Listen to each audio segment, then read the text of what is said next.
በስመ አብ ወወልድ ወመንፈስ ቅዱስ አሃዱ አምላክ አሜን።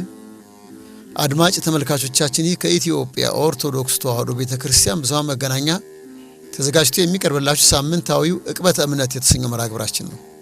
ባለፈው መምህር ዳንኤል በቀለ ስለ ቅዱሳን ገድል በዚህ ዘመንም ሆነ ባለፈው ጊዜ ለነበርን የእግዚአብሔር ሰዎች በእጅጉ አስፈላጊና አስተማሪ እንደሆነ የቅዱሳንን ተጋድሎ ማለትም ለክፉ ምኞትና ትርፉ ለሐሰት ባዕድ አምላክ አንገዛም ብለው ለእውነተኛው አምላክ ትምህርት መገዛታቸው ይደርስባቸው የነበረውን መከራ ከምንም ሳይቆጥሩ መጽናታቸው ዛሬ ላይ የእግዚአብሔር ሰዎች እውነተኛውን አምላክ ማምለክ መከተል መንገዱ ምን እንደሆነ አውቀን በጽናት የእግዚአብሔርን መንገድ እንድንከተል ለዓለምና ምኞቱ ተገዢ ሆነን ፍትህን ከማጓደል ድሃን ከመበደል እንድንርቅ ያስተምረናል። በዚያውም ላይ እግዚአብሔር ያከበራቸውን ማክበር ቅዱሳንን ማምለክ እንዳልሆነ መጽሐፍ ቅዱስ በብዙ ማስረጃ ያስረግጥልናል። ልጁ በብዙ ወንድሞች መካከል በኩር ይሆን ዘንድ አስቀድሞ ያወቃቸው የልጁን መልክ እንዲመስሉ አስቀድሞ ደግሞ ወስኗልና አስቀድሞም የወሰናቸውን እነዚህን ደግሞ ጠራቸው፣ የጠራቸውንም እነዚህን ደግሞ አጸደቃቸው፣ ያጸደቃቸውን እነዚህን ደግሞ አከበራቸው። የሐዋርያው ቅዱስ ጳውሎስ መልእክት ወደ ሮሜ ሰዎች ምዕራፍ 8 ቁጥር 29ና 30። ራሱ መጽሐፍ ቅዱስ በውስጡ የቅዱሳንን ገድል አልያዘምን? ቀሪውን ክፍል ተከታተሉን ዘንድ በታላቅ አክብሮት ጋበዝናችሁ። በእውነቱ እኔ አዝናለሁኝ ምን ያህል አለማንበብ አለማወቅ ነው የማምነው። መጽሐፍ ቅዱስ እኮ ራሱ ገድል ነው። በአብዛኛው ስናየው ገድል እኮ ነው መጽሐፍ ቅዱስ። ለምሳሌ በብሉይ ኪዳንም በሐዲስ ኪዳንም በጌታም ትምህርት በሐዋርያትም ትምህርት ስለ ገድል ነው የሚናገረው። መጽሐፍ ቅዱስ አንድም ቦታ ላይ ገድልን አይነቅፍም። አንድም ቦታ ላይ እንደውም የበለጠ ያበረታታናል። ለምሳሌ እንደው በብሉይ ኪዳን እንኳን ብናይ በስም ደረጃ የተቀመጠለ ገድላት አሉ። መጽሐፈ ኢዮብ ምንድን ነው? የኢዮብ ታሪክ እኮ ገድል ነው አይደል? ስለደረሰበት መከራ፣ ስላገኘው መከራ፣ መጨረሻ ላይ ስላገኘው ክብር የሚናገር ነው። መጽሐፍ አስቴር በስሟ የተጻፈላት ነው። የአስቴር ገድል ነው። በጸሎቷ እንዴት አይሁድ እንደታደገቻቸው ያን የምናነብበት ታሪክ ነው መጽሐፍ አስቴር። መጽሐፈ ሩት ራሱ የሩት እኮ ታሪክ ነው አይደለ? ህዝብሽ ህዝቤ ነው፣ ሀገርሽ ሀገሬ ነው፣ በምትሞችበት እሞታለሁ፣ በምትቀበርበት እቀበራለሁ ብላ ሀገሯን ጥላ ተሰዳ ኑኃሚንን ተከትላ የመጣች የሩት ገድል እኮ ነው። ትንቢተ ዳንኤል ላይ ብንመለከት ሰለስቱ ደቂቅና ነብዩ ዳንኤል ራሱን ገድላቸውን ነው የሚነግረን አይደለም? ይነታ ለምሳሌ አሁን አናንያ አዛርያ ሚሳኤል ለጣዖት ሰገዱ አለዛ በእሳት ትጣላላችሁ አለች። እግዚአብሔርን አንክድም ለጣዖት አንሰግድም አሉ። እሳቱ ተጣሉ፣ እግዚአብሔር አዳናቸው። ገድል ነው ይሄ እኮ። እንዲህም ብቻ ነው ያለው። ገና እንደውም ናቡከደነጾር እኮ እኔ የምበላውን ጮማ ይብሉ የምጠጣውን ጠጅ ይጠጡ ብሎ እኮ አዞላቸው ጮማ አንበላም ጠጅ አንጠጣም አሉ። ገድል እኮ ነው ይሄ፣ ለሆድ አለመገዛት። አዎ ነብዩ ዳንኤል እንደዚሁ በአናብስት ጉድጓድ የተጣለው ለምንድን ነው? ለአምላኩ በመገዛቱ ነው። በምቀኞች የተነሳ ምክንያት አጡበት የሚቃወሙበት። የዳንኤል ደካማ ጎን እግዚአብሔር ነው፣ አምልኮት እግዚአብሔር ነው። እሱን መናጠቀው በዚህ ነው ብለው ለ30 ቀን ወደ ንጉሱ ነው እንጂ ከዚህ በኋላ ወደ ማንም እንዳይጸልይ ብለው እንትን አሉ። ዳንኤል ግን መስኮቱን ወደ ምስራቅ ከፍቶ ለአምላኩ ለእግዚአብሔር ይሰግድ ነበር። ወደ አናብስት ጉድጓድ እንዲጣል አደረጉት። ሃይማኖቱ ግን አዳነችው። ስለዚህ መጽሐፍ ቅዱስ እንደዚህ ነው የሚነግረን። በሐዲስ ኪዳንም ስንመጣ ክርስቶስ ስለ ገድል ብዙ ቦታ ተናግሯል። ለምሳሌ የማቴዎስ ወንጌል ምዕራፍ 5ን ብንመለከት ሲነቅፏችሁ ሲያሳድዷችሁ ስለ ስሜ ክፉውን ሁሉ ቢናገሩባችሁ ብፁዓን ናችሁ፣ ደስ ይበላችሁ። እንደገና ደግሞ ዓይንህ ብታሰናክልህ ማቴዎስ 6 ላይ ዓይንህን አውጣና ጣላት፣ እጅ ብታሰናክልህ ቆርጠህ ጣላት። ይሄ እኮ ገድል ይፈልጋል። ኖረውታል ቅዱሳን በተግባር አሳይተውናል። እንደገና ደግሞ ማቴዎስ 7 ላይ ያውቁታል። በጠበበው በር ግቡ፣ ወደ ጥፋት የሚወስደው በር ሰፊ መንገዱን ትልቅ ነው አለ። ጠባብ በር ምንድናት? ሰፊ በርስ ምንድን ነው? ሕገ ወንጌል አይደለችም? ጠባብ በር እኮ ሕገ ወንጌል ናት። ጠላትን ውደድ የምትል ቢራባ ብላ ቢጠማ አጠጣ የምትል ጠባባ በር እኮ እሷ ናት። ሰፊ በር ኦሪት ናት፣ ዓይን ስለ ዓይን የምትል ናት። ስለዚህ በዚህ ውስጥ ማለፍ ወሬ አይደለም፣ ተግባር ይፈልጋል፣ ተጋድሎ ይፈልጋል። ማቴዎስ 16 ላይ ቀደም ጠቅሰናል። እኔን መከተል የሚወድ ቢኖር ራሱን ይካዳል። ራስን መካድ ምንድን ነው? መስቀል መሸከም ምንድነው? መስቀሉን ይሸከምና ይከተለኛል። ይሄንን እኮ በቲዮሪ አይደለም በተግባር ይፈልጋል። አንብበን ምንጥለው ሳይሆን እንድንኖረው ነው ያስተማረን። ማን ነው ዛሬ ራሱን ይካደ? ማን ነው መስቀል የሚሸከም? ጥቅስ መጥቀስ ቀላል እኮ ነው። መዘመር እኮ ቀላል ነው።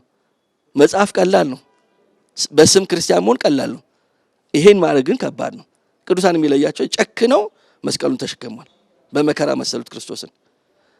ማቴዎስ 19 ላይስ ስለ ፍጹም ምናኔ ጌታ ሲያስተምር ያ ፈሪሳይ ባለጸጋ የዘላለም ሕይወት እንዳገኝ ምን ላድርግ ብሎ ጌታን ጠይቀው። ትእዛዛትን ጠብቅ አለው።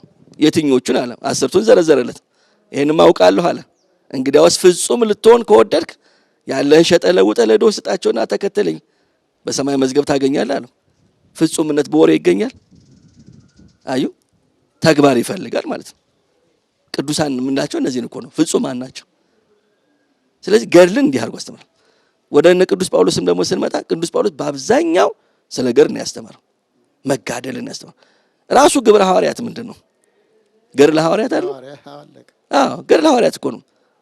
እንዴት እንዳስተማሩ ምን መከራ እንደተቀበሉ የሚናገር መጽሐፍ እኮ ነው።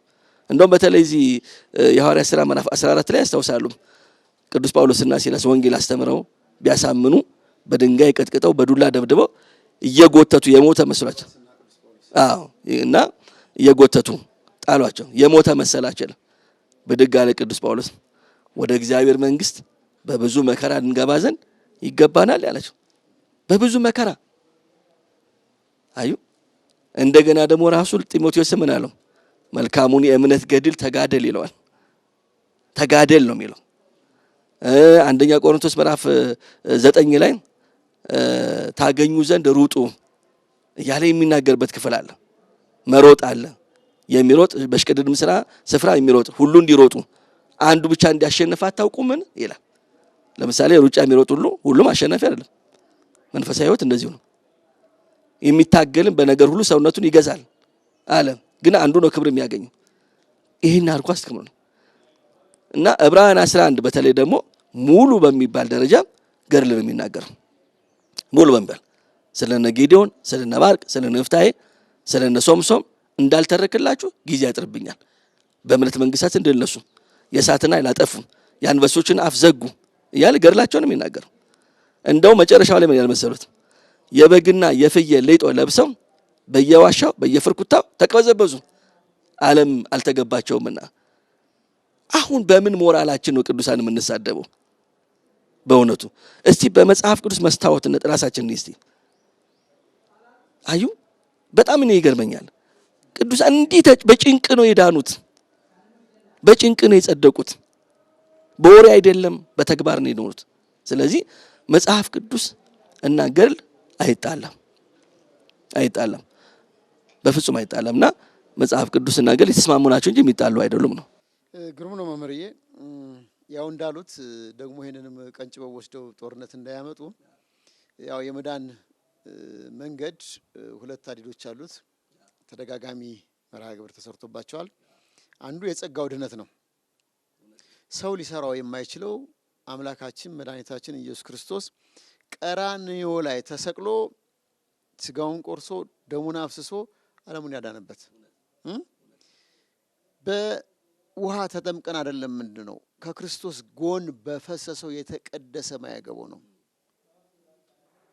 የሰውን ስጋና ደም በልተን አይደለም ምንድነው? መለኮት የተዋሃደውን የቅድስት ድንግል ማርያም ስጋ የተዋሃደውን የኢየሱስ ክርስቶስ ስጋና ደም በልተን ነው ምንድነው?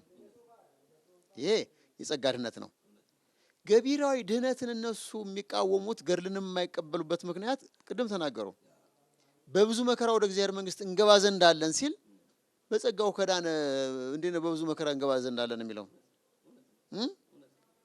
በፊልጵስዩስ 2:12 ላይ አሁን ደግሞ እኔ ከእናንተ ስርቅ የራሳችሁን ድህነት በትጋት ትፈጽሙ ዘንድ የራስ መዳን ገቢራዊ ጽድቅ አለ። ይሄንን ማመዛዝነን እንድንሄድ ነው። ሌላው መምህርዬ ኦርቶዶክሳውያን ገድልን የሚቃወሙት ለምንድን ነው?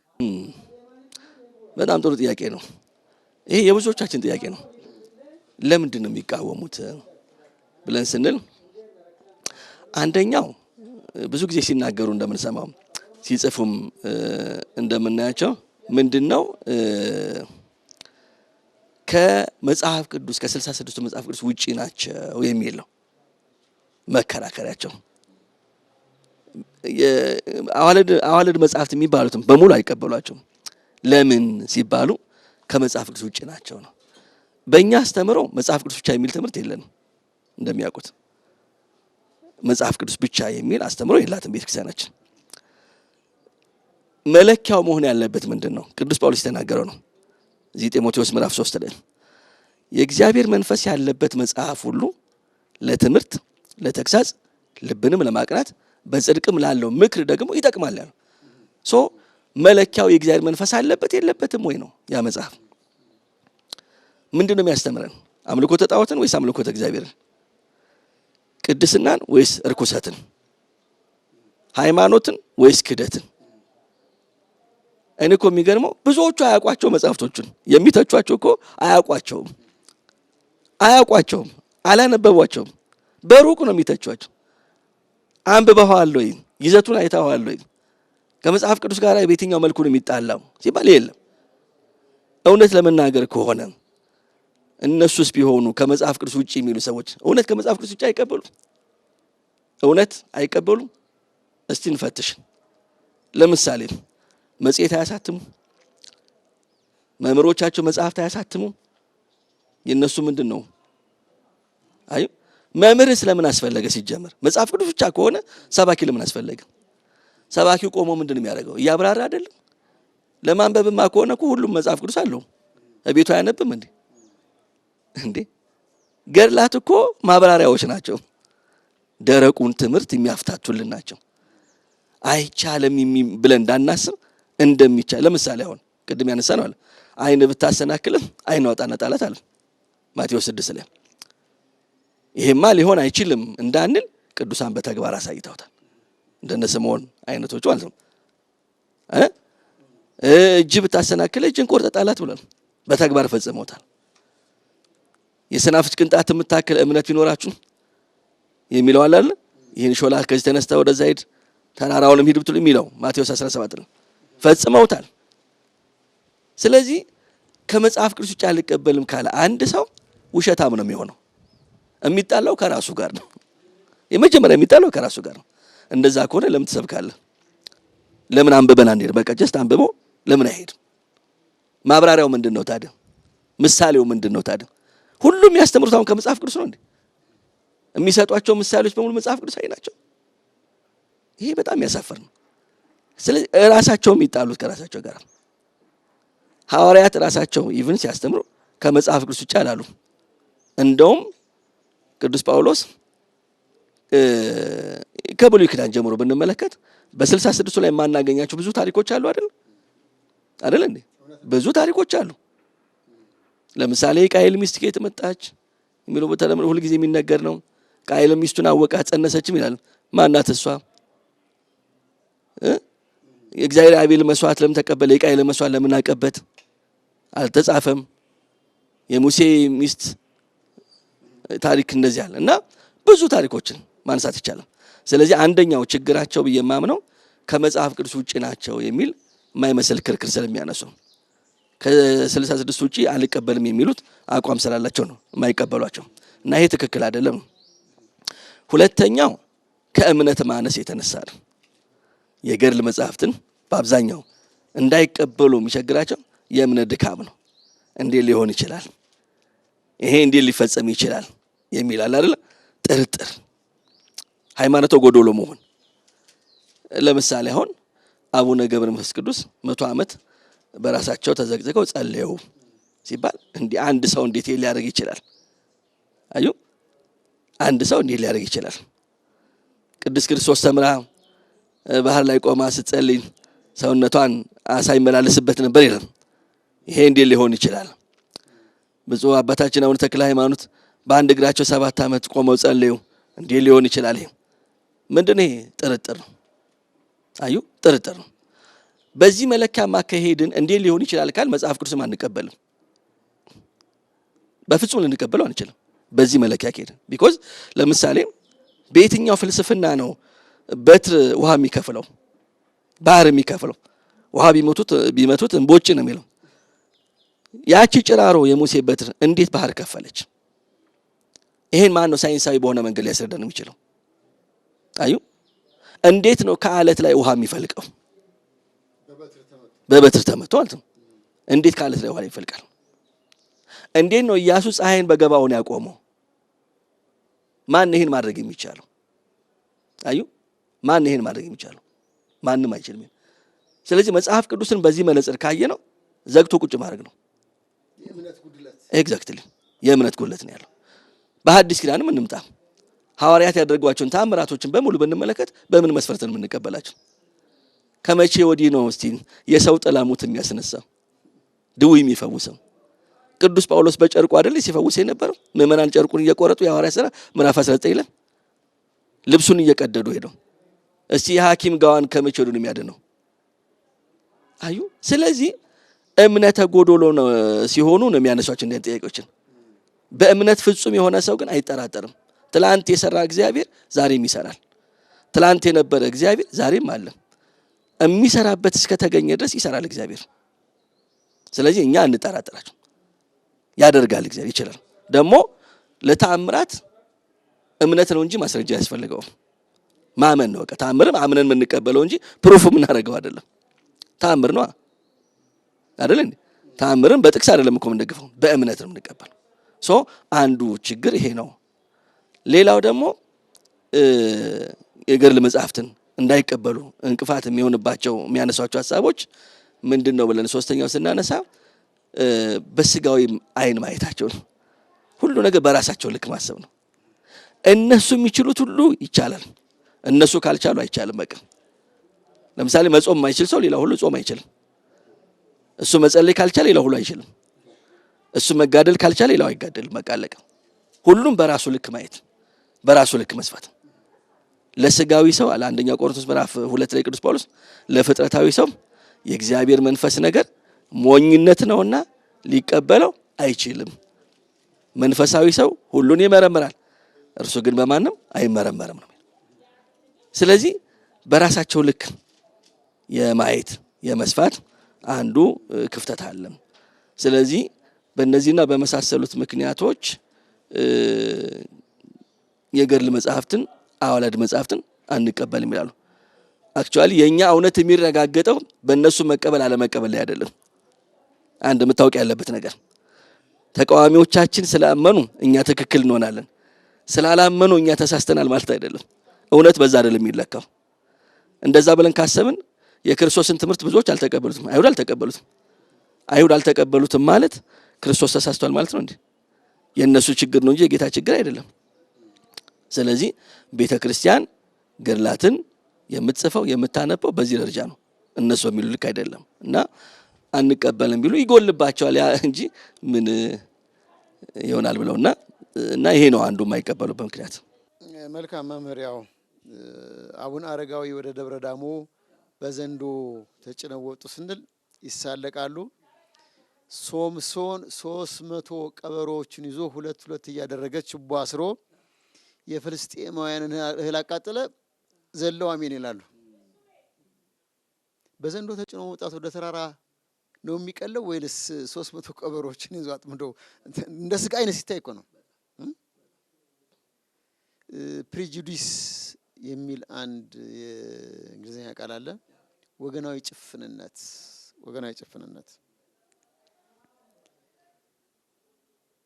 ጥላቻ ስላላቸው ጥላቻቸውን ባልሆነ ምክንያት ይንዱታል በያዙት መጽሐፍ ቅዱስ ላይ። ግን ይሄ ደግሞ እኮ ለእግዚአብሔር የሰራው ስራ። ቅድም ሲናገሩ መጽሐፍ ቅዱስ 80 አሐዱ ነው። መጽሐፍ ቅዱስ የእግዚአብሔር ስራ አይደለም እንዴ? የቅዱሳን መታዘዝ አይደለም እንዴ? እነሱ ለእግዚአብሔር ታዘው የሰሩት ተአምራት ተጽፏል። ኤልያስ ለእግዚአብሔር ስለታዘዘ ሰማይን 3 ዓመት ለጎመ ከተፈጥሮ ሕግ ውጭ። በእግዚአብሔር ፊት ቆሞ ዘጋው። ተቃዋሚዎች ሲመጡበት እሳት አዘወርዶ እንዲያቃጥላቸው አደረገ። ተአምራትን አድርገዋል ቅዱሳን። ለሱ ታዘው ተፈጥሮ ማዘዝ ችለዋል። እና የእግዚአብሔር ስራ እኮ አልተቋረጠም፣ እስካሁንም ይሰራል አለ። ያ ተመዝኖ መመዘኛ መስፈር ያለው ከምን ጋር ነው አኮርድድ የሚያደርገው ተብሎ ቀኖና አለው ተለክቶ በስንክሳር ላይ ይጻፋል፣ ገድሉ ገድሉ ነው ይጻፍ ይባላል እንጂ ቅድም እንዳልነው ሰዎች እንደፈለጉ በስርቻ ጽፈው አትመው አይለቁትም። ቅድም እንዳልነው ሰዎች ስሜታቸውን ከተሰወረ ሐሳብ ተነስተው የእግዚአብሔርን ሕልውና ልምድ ርግም አድርገው ጥለው አዲስ ቀኖናና ዶግማ ለቤተ ክርስቲያን አይፈጥሩላትም። 80 አሐዱማ እኮ ራሱ 66ቱ ስለ 80 አሐዱ ይመሰክራል። የይሁዳ መልእክት አንድ ምዕራፍ ነች ያለችው ቁጥር 14 እና 15 ሄኖክ የተናገረውን ትንቢት ጽፏል። መጽሐፈ ሄኖክ 66 ውስጥ የለም። የማቴዎስ ወንጌል ምዕራፍ 27 ቁጥር 9 ላይ በዚያን ጊዜ በነቢዩ ኤርምያስ እንደተባለው ከእስራኤል ልጆች አንዳንዶቹ የተገመተውን ዋጋ 30 ብር ያዙ፣ ጌታም እንዳዘዘኝ ስለ ሸክላ ሰሪ መሬት ሰጡት ይላል። በትንቢተ ኤርምያስ በ52 ምዕራፍ ውስጥ ቢጓዙ አያገኙትም። የት ነው ያለው? ተረፈ ኤርምያስ ላይ እኮ ነው። ይሄ አያከራክርም። 66ቱ 80 አሐዱን ራሱ ጠቅሶ አምጥቶ አስቀምጧል። ተአምራትም ለጥያቄ አይቀርብም።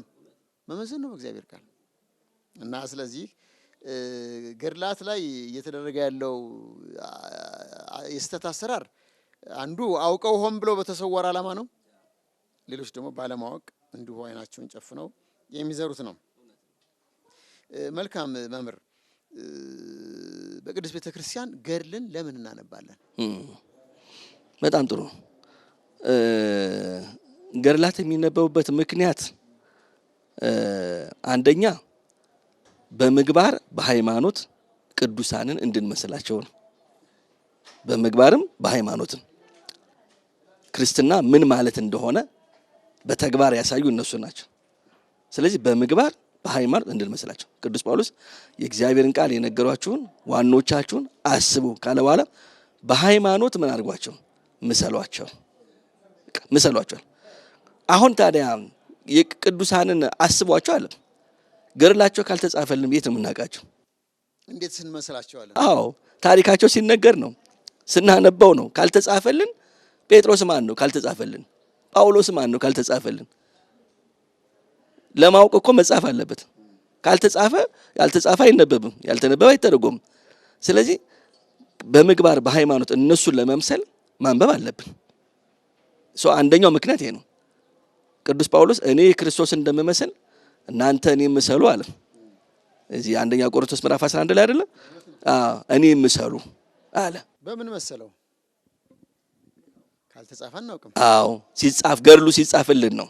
የቅዱስ ጳውሎስ ገድሉ ታሪኩ ሲጻፍ ለካ እንዲህ ነው እንደሚመስለው እኛም በአቅማችን እንደ ጳውሎስ እንኳን ባንሆን አሁን እኔ መሰሉ አለ። ቢራዊ ድህነት እኮ ነው። በቃ ይታደጋል።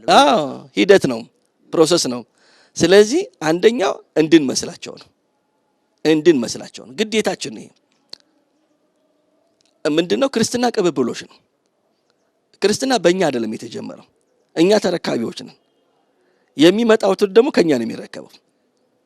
ስለዚህ እኛ ታሪክ ካላቆየንለት ምን አይነት ክርስትና ሊቀበል ነው? እኛ ጋር እኮ የደረሰው ክርስትና በብዙ ዋጋ ነው። አባቶቻችን በቃል በመጽሐፍ በደም ጭምር በሰማዕትነት ያቆዩልን ክርስትና ነው። ስለዚህ በምግባር በሃይማኖት ለመምሰል ታሪካቸው መጻፍ አለበት፣ መነበብም አለበት። አንደኛው ነው። ሁለተኛው ትሁታን እንድንሆን ነው። ትሁታን አሁን እኮ ዛሬ ዓለምን እየበጠበጠ ያለው ትዕቢት ነው አይደለም? አሁን የምናየው እኮ ፉክክሩ የምንድን ነው? ትዕቢት እኮ ነው። እኔ እበልጣለሁ፣ እኔ እሻላለሁ የሚለው ከመጽሐፍ ቅዱስ ያልተገኘ ከክርስቶስ ያላገኘ ነው። ተመጻዳቂነት በስቷል። አሁን ላይ ሁሉ አዋቂ ነው፣ ሁሉም ተናጋሪ ነው። ወንድ የለ ሴት የለም ነው አይደስ? ሁሉም ነው እኮ በሚባል ደረጃ። ስለዚህ አሁን የቅዱሳንን ገድል ስናነብ ብዙ ስራ ሰርተው ራሳቸውን እንዳልሰራ ነው የሚያደርጉት። እንደውም ትዝ ይሎታል ማቴዎስ 5 አንቀጸ ብፁዓን ላይ በመንፈስ ድሆች የሆኑ ብፁዓን ናቸው የሚላል። በመንፈስ ድሆች የሆኑ ገድላት ይሄን ነው የሚያስተምረው። በመንፈስ ድሃ መሆን ማለት ምንድን ነው? እውቀት እያላቸው እውቀት እንጂ እግዚአብሔር ነው፣ እኛ ምን እናውቃለን? አዩ ሀብት እያላችሁ ሀብት እንጂ እግዚአብሔር ነው፣ እኛ ምን ሀብት አለን? ጉልበት እያላችሁ ጉልበት እግዚአብሔር ነው። ጾመው ጸልየው ሰግደው መጾተው አልሰራንም።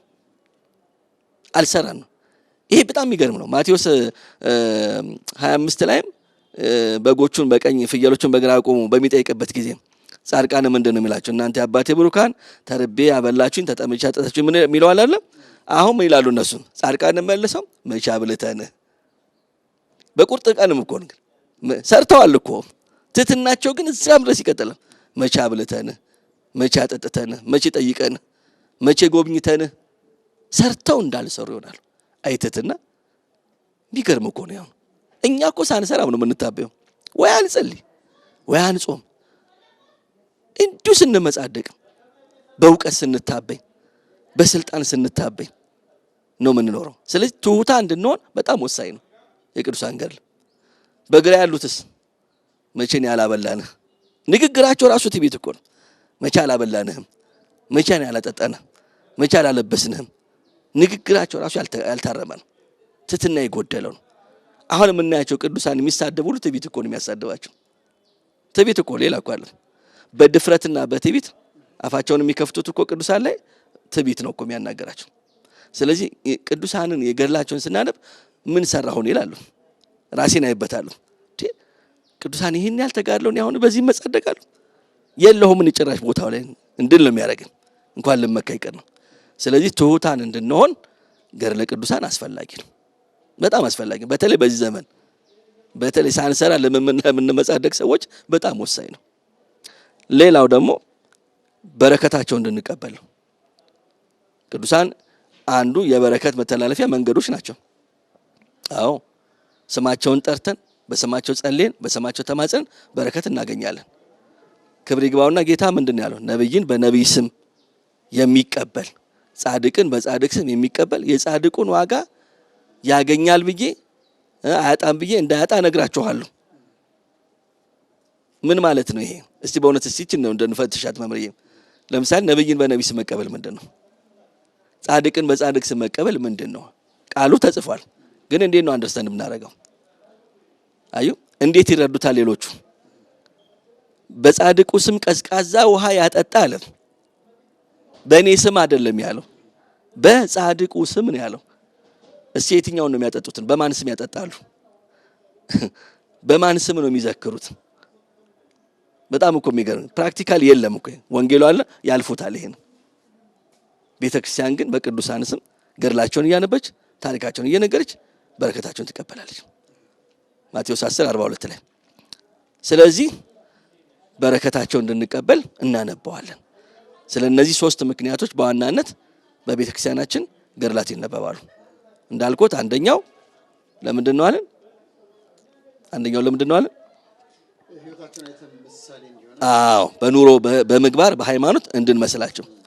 ሁለተኛ ትሑታን እንድንሆን። ሶስተኛ ደግሞ በረከታቸውን እንድንቀበል። አንድ ደግሞ መጨረሻ አልጨምሩት። ለምሳሌ የመጽሐፍ ቅዱስን እውነት የምናረጋግጥበት ስለሆነ መጽሐፍ ቅዱስ ንባብ ነው፣ ቲዮሪ ነው። በተግባር ኖሮ ግን አሳይተውናል። ቅድም እንዳለው አይንህን አውጣ ያለ አይን ብታሰነክለ አይንን አውጣ ብሏል። ይሄን ኖረውታል። መጽሐፍ ቅዱስ እውነት እንደሆነ የሚቻል የሚተገበር እንደሆነ በህይወታቸው አሳይቷል። ገድላትን ስናይ ወንጌሉን ነው የምናየው። ለካ ጌታ የማይቻል ነገር አላስተማረንም፣ የማንፈጽመውን አድርጎ አላለንም። የሚቻል እንደሆነ በቅዱሳን ህይወት እንማርበታልና ገድለ ቅዱሳን ማንበብ በጣም አስፈላጊ ነው። መልካም መምህር፣ እስኪ እንግዲህ አሁን ከተወያየነው ውይይት ርዕስ ላይ ስለ ገድለ ቅዱሳን እንዲሁም ደግሞ በመነሻው የሚያነሳነው ሐሳብ አለ። ልናስተውላቸው የሚገቡ ነገሮች ካሉ እነሱን እስኪ እንደው እንደ ምክረ ሐሳብ ቢነግሩን። እሺ፣ በእውነቱ ቅዱሳት መጻሕፍትን በመናነብበት ጊዜ ገድላትን ሆነ ሌሎችን ማለት መጻሕፍት ስናነብ ምእመናን ሊያስተውላቸው የሚገቡ ነገሮች አሉ። ጥቂት ነገሮችን ላንሳ እንደማጠቃለያ እንዲሆነ ማለት ነው። አንደኛው እነዚህ መጻሕፍት የሚያነብ ሰው አስቀድሞ መሰረታዊ የሆኑ የቤተክርስቲያን ትምህርቶች ማወቅ አለበት። ይጠብቀዋል።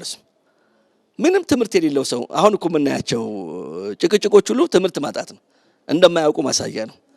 የቤተክርስቲያን ትምህርት በሚገባ ያጠና ሰው ገድላት ፈተና አይሆኑበትም፣ ተአምር ፈተና አይሆንበትም፣ አዩ ስንክሳር ፈተና አይሆንበትም።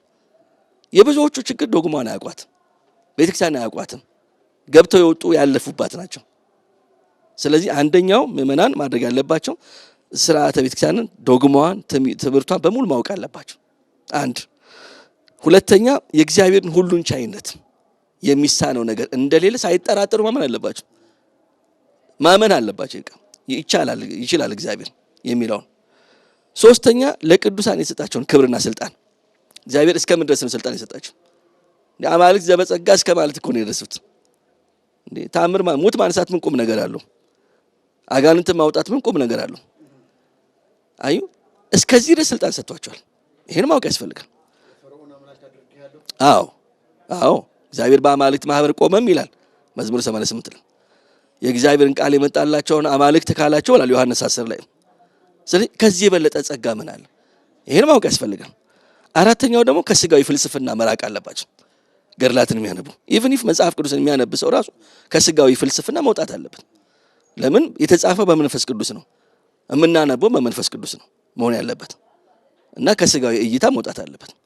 ሌላው ደግሞ አምስተኛው መጽሐፍቱ በተጻፉበት ዘመን የነበረውን ሁኔታ ማወቅ አለባቸው። ምን ማለት ነው? የዛሬ 500 ዓመት የነበረውን ታሪክ በዛሬ ኮንቴክስት ማየት የለብንም። በዛሬ መነጽር ማየት የለብንም። ያንኛ በዛ ዘመን ብንኖር ከነዛ የተለየ ሐሳብ ይኖረን ነበር የሚተቹ ሰዎች አዩ። ስለዚህ ኮንቴክስቱን ማወቅ ያስፈልጋል ያን ዘመን። ሌላው ደግሞ ከመጽሐፍቱ ያልገቡን ነገሮች ሲኖሩ ሊቃውንትን መጠየቅ አለብን። መምህራን ጋር ቀርቦ ሳነብ ይህ አልገባኝም ዝም ብሎ በየጓዳው ከመተቸት መምህራን አሉ ሊቃውንት አሉ ቀርበው አባታችን ይሄን ሳነብ አልገባኝም ያስረዱኝ ብሎ መጠየቅ ያስፈልጋል። እና ሌላው ደግሞ ሚስጥር እንዲገልጽልን መጸለይ ነው ትልቁ ነገር። ስለዚህ እነዚህን ማስተዋል ይኖርብናል ነው። እንደማጠቃለያ አንድ ነገር ላንሳና ምናልባት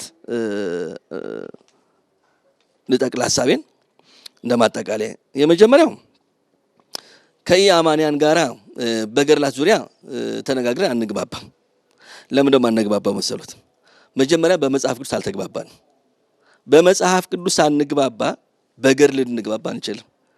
በመሰረታዊነት ደረጃ መጽሐፍ ቅዱስ አላግባባን። ልዩነታችን እኮ ከኢአማንያን ጋር መጽሐፍ ቅዱስ እኮ ነው። ገድል ነው ያጣላን እንዴ? መጽሐፍ ቅዱስ እኮ ነው ያጣላን። አተረጓጎም ነው ያጣላን እኮ። እኛ በጥምቀት እናምናለን፣ ጥምቀት አያድንም የሚል ነው። በቁርባን እናምናለን፣ ቁርባን አያድንም የሚል ነው። አዩ እኛ ምግባር ጥሩ አይቀበሉም። ስለዚህ ገድል ጋር ምን አስኬዳቸው? እኛ መጀመሪያም ልዩነታችን የተመሰረተው መጽሐፍ ቅዱስ ላይ ነው። በመጽሐፍ ቅዱስ አንግባባ በገድል ልንግባባ አንችልም። ይሄ መታወቅ አለበት፣ ግልጽ መሆን አለበት። ይሄ መጽሐፍ ቅዱስ ያላግባባን ገድል ላይ ያግባባን። ብዙዎቹ አሁን በየሚዲያው ሲከራከሩ ያሉ ገድላት እንዲህ ናቸው። መጀመሪያ መጽሐፍ ቅዱስ ምን ተግባባና ነው እንዴ? በመጽሐፍ ቅዱስ አንድ ሳንሆን ስለ ገድል አልፎ ሄዶ መናገር አላዋቂነት ነው። ይሄ ሁለተኛ ገድላት፣ ድርሳናት፣ ሌሎች መጽሐፍ የቤተ ክርስቲያን ናቸው። ሌሎቹ አይመለከታቸውም። ተቹልኝ፣ አስተያየት ስጡኝ ያላቸው ማንም የለም። አይመለከታቸውም። ግልጽ ነው። አይመለከታቸውም። ምን አገባቸው? እኛ ቤተክርስቲያን ስለምንጠቀም ገድላት፣ ድርሳናት ምን አገባቸው? አስተያየት መስጠትም አይችሉም። አዩ ኢንቫይት አላረገቻቸውም ቤተክርስቲያን። አስተያየት ስጡኝ አላለቸው። አንድ ሰው እኮ ለመምከርም ራሱ እኮ ያ ሰው ፈቃደኛ ሲሆን ነው፣ ሐሳብ ሲጠይቅ ነው አይደል? ሲጋበዝ ነው እንጂ ድንገት ተነስተው አሁን ና ለምከር ይላሉ አይባልም። ነውር እኮ ነው። ቤተክርስቲያንም የፈለገችው ማመን መብት አላት፣ የፈለገችው መከተል መብት አላት። በእነሱ ጉዳይ ገብታ አልፈተፈተችም ቤተክርስቲያን። እሷ ወንጌሏን ነው የምታስተምረው። አሁን እኮ እነሱ የእነሱን ትምህርት ትተው በእኛ ጉዳይ ነው የተጠመዱት ያሉት። መቼ ነው የራሳቸውን የሚያስተምሩት? በጣም እኮ የሚገርም ነው። የራሳቸው መጀመሪያ ማረም ትተው የኛ ቤተክርስቲያን መጽሐፍት ላይ ያርሙ ይሞክራሉ። እዚህ ማቴዎስ 7 ላይ አይደለ በአይንህ ያለውን ምሰሶ ማስወጣት ትተህ በወንድም ያለውን ጉድፍ እንዴት ላውጣት ትላለህ? እስቲ ራሳቸውን ይፈትሹ እነሱ። እስቲ ቤታቸውን ያጽዱ መጀመሪያ። ስለዚህ አይመለከታቸው። ሶስተኛው ደግሞ ሊቃውንት እንደማጠቃለያ የኛ ቤተክርስቲያን ሊቀቅልን በእርግጥ አንስተናል። ሊቃውንት ቤተክርስቲያን በጣም ተግተው ሊሰሩ ይጠበቃል። በዚህ ዘመን ትውልዱ የሚጠብቅባቸው ብዙ ኃላፊነት አለባቸው። ተጀምሯል። በእርግጥ አሁን ሊቃውንቱ መጽሐፍትን የማረም የማስተካከል ባለፈው ተወስኖ የለ ያንን በደንብ ማስኬድ አለባቸው። የአንድ ሰሞን ብቻ እንዳይሆን፣ ግርግር እንዳይሆን አለ አይደል?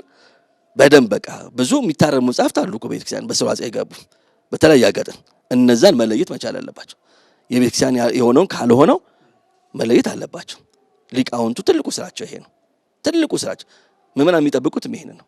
እኛ የምንጠብቀው ይሄን ነው። አሁን የሚያጭቀጭ አሁን በማሰልጠኛ ቦታ ላይ ምን አንዱ ችግር ይሄ ነው። አንዱ ጋር እንዲህ ይላል፣ አንዱ ጋር እንዲህ ይላል። ብዙ አይነት እንትኖች ይነሳሉ። ስለዚህ ሊቃውንቱ አባቶቻችን ይሄንን እያዩ ዘመኑ የሚጠይቀው ይሄ ስለሆነ ስንፍናውን ትተው በሚገባ መታረም ያለበትን እያረሙ ንጹህ የሆነውን ትምህርት ለትውልድ ማሻገር አለባቸው ብዬ አምናለሁ። በጣም ነው የማመሰግነው። እግዚአብሔር ይስጥልኝ። በአድማጭ ተመልካች ስም በእጅጉ እናመሰግናለን። የሚገርመው ነገር አንዲት ነገር ሰው እየተናገሩ ሁለት የዳዊት መዝሙሮችን እያነጻጸርኩ ነበረ። መዝሙር 90 ላይ በልዑል መጠጊያ የሚኖር ሁሉም በሚችል አምላክ ጥላ ውስጥ ያድራል፣ እግዚአብሔርንም አንተ መታመኛዬ ነህ እለዋለሁ፣ አምላኬና መሸሸጊያ ነው እያለ ከብዙ መቅሰፍት አደጋ የሚዳነው በእግዚአብሔር መጠለያ ውስጥ ሲኖር ነው ይላል። በእግዚአብሔር መጠለያ ውስጥ ለመኖር መስፈርቱ ደግሞ አንዱ መስፈርት ቅዱሳን ናቸው። እናደለው ምምለኩ እነሱም ማክበር ነው አንዱ መስፈርት። መዝሙር 14 ላይ ምን ይላል? 14 ቁጥር 1 እና ቁጥር 4 አቤቱ በድንኳንህ ውስጥ ማን ያድራል? በተቀደሰው ተራራ ማን ይኖራል? ኃጢአተኛ በፊቱ የተናቀ እግዚአብሔርንም የሚፈሩትን የሚያከብር። ይገርም ነው። የዕለቱን ዕቅበተ እምነት መርሃ ግብራችንን እዚህ ላይ ስናጠናቅቅ ቀሪዎቹን መርሃ ግብራት እንድትከታተሉ በታላቅ አክብሮት በመጋበዝ ነው።